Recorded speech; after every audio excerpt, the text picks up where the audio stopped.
All right, earlier this week, a new bipartisan $908 billion stimulus plan was in the works. Now, the White House has injected itself back into the discussion by outlining a new $916 billion stimulus plan. Let's bring in Heritage Capital President Paul Schatz here to make sense of all of this. Paul, good to talk with you as always. So I'm going to think optimistic. I'm in an optimistic holiday mood right now. Let's say that we do get this stimulus plan, $910 billion. We'll split the difference. Are you a buyer or seller of stocks on the news? Why or why not? And good morning. I'm in a good holiday mood as well, but I don't think the stimulus plan really matters. The market's expecting something. As we all know, they had a deal sort of kind of at $2 trillion several months ago. Now it's half that. I said at the time the market didn't care about the size because it knew it was coming anyway. Now it's half the size. Look, you've got a greedy and a euphoric market, the likes of which you only see a couple of times in an investing cycle, which is now. Is the market going to zoom higher on a stimulus deal? I would bet absolutely not. It could pop higher for half a percent to a percent that day, but I don't think that's moving the needle anymore. What would stop this rally, Paul?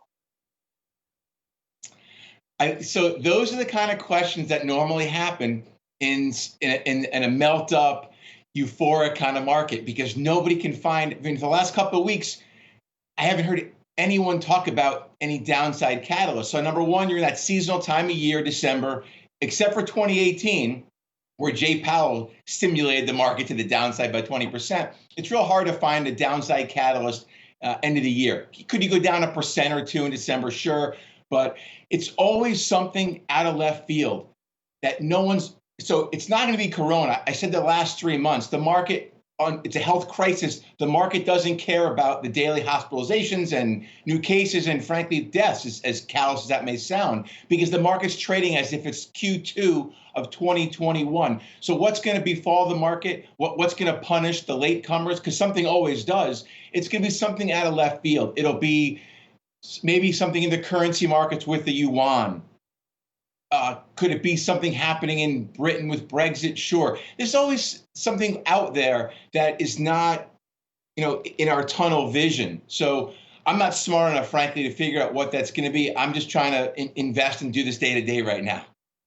Well, Paul, what about the Mack truck really barreling towards us at about, 120 miles an hour? And that's economic data.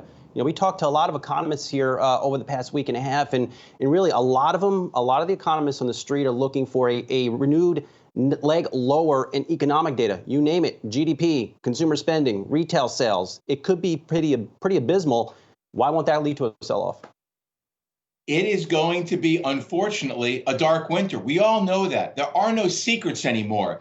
We know that the previous stimulus, multiple stimulus, shot the market higher. We know what the Fed did. The Fed juiced the market higher with that unprecedented bazooka tsunami, if you will, back in April. But we also know that the data is not going to be so great come, Q4 and frankly Q1. But as I said, markets are trading on Q2 of 2021. The market knows all this stuff. There are no secrets coming in the data. No one's going to be shocked and go, oh my gosh, GDP may come in at a 0 for Q4. So I think you have to be careful there. The market's pricing in activity 3 to 9 months down the road. The market knows the vaccine's coming. The market knows that once X% of the population gets vaccinated, people are going to hop on planes. We're planning we haven't been away in a while. We're planning 4 trips over the next 2 years. I can't believe I'm the only one.